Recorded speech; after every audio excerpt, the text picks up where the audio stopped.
Togo Info. Le Togo à votre portée. Il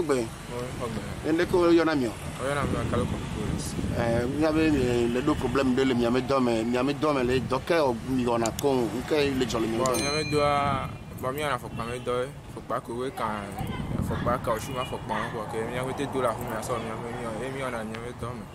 Donc il y avait un problème nous va donner que nous donner dynamique va nous réclamer l'administration là.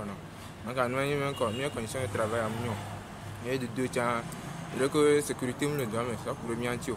On est déjà venu faire un canadien maintenant bientôt parmi là donner sous pression encore et encore jamais passé dans 8 heures de temps de travail là mon ami a réclamé et il y a tout carrément que il y a un grand temps comme il y a une série de caca et avait mis il encore le nyam c'est quel docker les bota Nissan on dit elle est presque à Nissan mais pas blâmer Nissan que vous le bota quoi un doit bota quoi il y a fait toi les coyons il y a fait toi.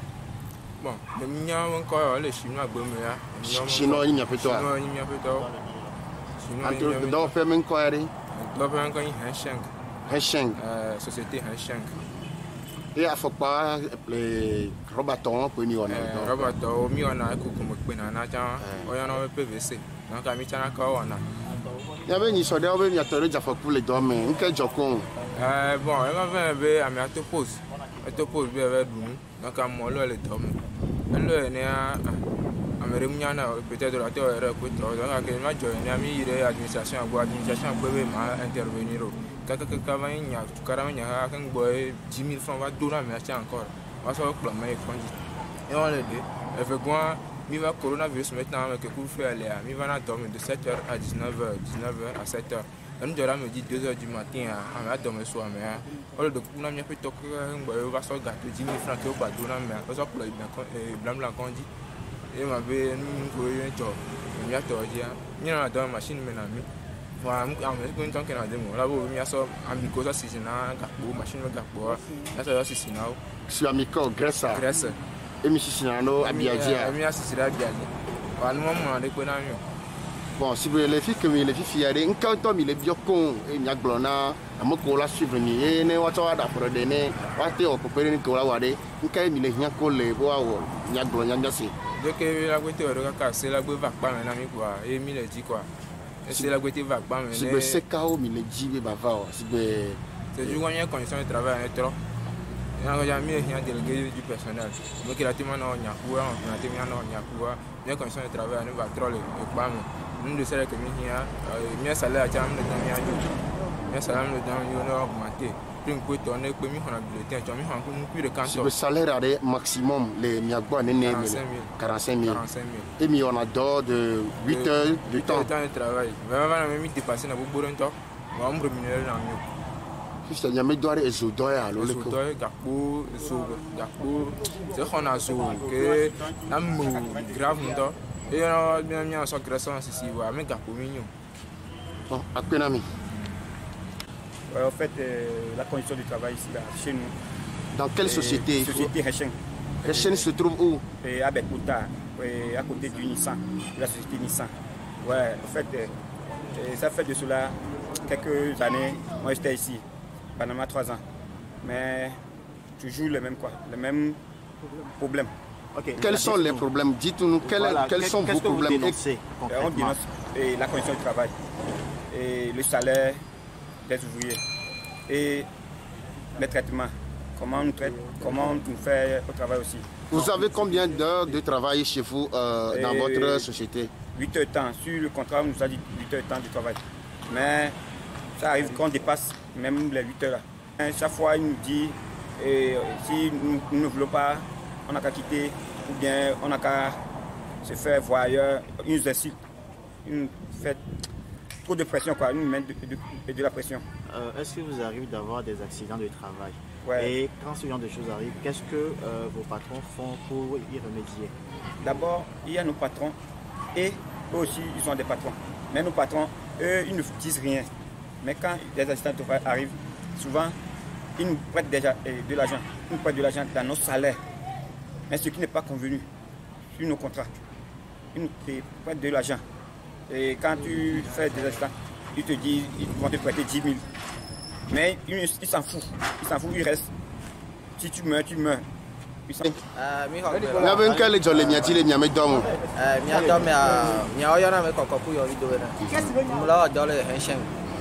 Wa banama 3 ans mi le sole ya. Wa amoko na nyike mo yiva. No kwa pele va pedi no onyana o. Ora be contrat fini. On le cas. Fe gwa wana na yin awa so nyaro so kwa me be me ale chimi. Ele fe. Etongwa amona na nya ola le dole pa me. Enu jona 01 mois amiona na pa me ke nyar kem le oglo no la va ko gulo la te doga na me nen chon do no jimi wala de ga ame to le do me e wasidan le pa mo no le funwa o doga na jimi wa jimi na o se le konje vo wa de le be sale me ba va do me to ko za du nu wa ke mi va do syndicat me ke syndicat ke mi le a o yana une centraza mi le me ke mi le me a ko va nya be amero le syndicat me attends moi ni le ni délégué du syndicat les pas mais pour le moment on pas d'accord somme délégué n'est pas mindo chef personnel mindo délégué mindo yo vois pour ameke de na gbegoma e yo vois pour le go home kwa nya be wa to pa wa va be me yo jila revanji a bio ndea ola de non présentement actuellement ke ano do me wa ni ko mi va do problème ko mi jogbe lo agbo vendredi be my village ma New York o accepter pour ya quoi oui quoi na ho mi so ça quoi be un mois ma mi be wo nya le inspection en tout ne 5 ka ba mi ngolo ma so ifu mi be saisi inspection o ba fu mi wo nya que enu be ni mi ke mi signé inspecteur a signé ebe secrétaire a signé 5 ka ba mi a signé comptable que le passé a signé interprète a signé 5 ka ba mi a signé parce que ma dome so on va vous venir à Niendola très à home, trop long, on a bien non soi. Ça soit efficace. Ma va d'unchina yo. De ma va que on le noie c'est comme. Yo a me que l'encore mais be mango de o ma be sur réserve. E ma signé o ma so na o ma heba. Again he so ya nya ko le gbo no le bena. Yem so argument ça do so le gbo no be yo a me gan be ya da signé. Wa mi di bena e pa ne trop. Na me ko le me a no wa chan fo mi le pa ya o kes be nya na mi wa kes be nko ho le nya sia mi pa po kes a be no bo ko to de ga na mi chaque quinzaine o de na e ga wa be kes be ga on so kes be o ma de na mi on wo ma de na mi kaka ku si l'assurance me côté are o na mi le pa me ah assurance be nya ko mo le ma abia do yo machine me amerique ne me wa la bo no so graisse so si so to la so asire le fuma bo no so ti si e po en do tourna machine me la lon ku no la no angore le osina wa ko sina ngwa otro va no e so nyabe otro so kashine bu so ba na me o kashine ba lo ko so sina ngwa donc problème ko mi le do le mi me do me yo wa mim le transport prime de nuit à Doléa, on me le tue, mais 15 à 23 heures, on a 15 à 23 heures, 17 heures, 18 heures, on avait mis tous les journées, mais quand il y a une prime, on me le tue. Ancienneté avec Gamble. Donc, on va courir, il y a rien, il voilà, go home, et pas. Chari a joare, elle si o jong on de a chome pas si doit reconnaître la joie a nya jo et les nia. Amolo fun plus de 10 ans. Alors, wabe amoko len konami ese agbeto amandre lo len konami ya. O le pa me plus de 10 ans ya wa. O le hoga me me. Ni so ken baba lo kes be nya no. Présentement me lo ndo ngo kes be o ma lo. Donc, à peine à Milo.